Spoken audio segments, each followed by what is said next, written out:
ரிஷபராசியில் பிறந்த அன்பர்களுக்கு இந்த ஆண்டு குரு பயிற்சி எப்படி இருக்க போகுது அப்படின்னு பார்த்தீங்கன்னா சூப்பருங்க. 2ல் குரு, அதாவது தனக்காரகன் தனஸ்தானத்தில் இருக்கிறார் அப்படின்னு சொன்னால் தன பிராப்தி உண்டு. குடும்பத்தில் நிம்மதி, சந்தோஷம், குதூகலம், நல்ல பண வரவு, பொருள் வரவு, காசு வந்தால் போதுங்க, வாழ்க்கையில் எல்லாமே வந்துடும் இல்லையா?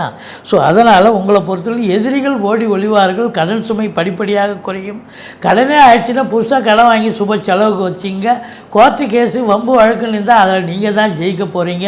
மற்றபடி அதே குரு பகவான் உங்களுக்கு 8ஆம் இடத்தை பார்க்குறார்.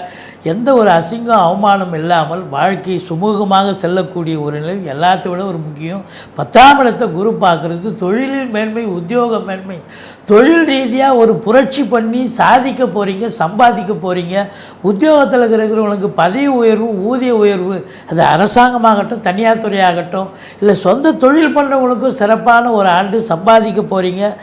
அதுலேயும் குறிப்பாக 10க்குடையவன் 11 இருக்கிறது இன்னும் சிறப்புங்க. இந்த ரிஷப லக்னம், ரிஷப ராசியில் பிறந்தவங்களுக்கு இந்த குரு பயிற்சி உன்னதமான ஒரு ஆண்டு. சாதிக்க போகிறீங்க, சரித்திரம் படைக்க போகிறீங்க, ஓஹோன்னு இருக்க போகிறீங்க.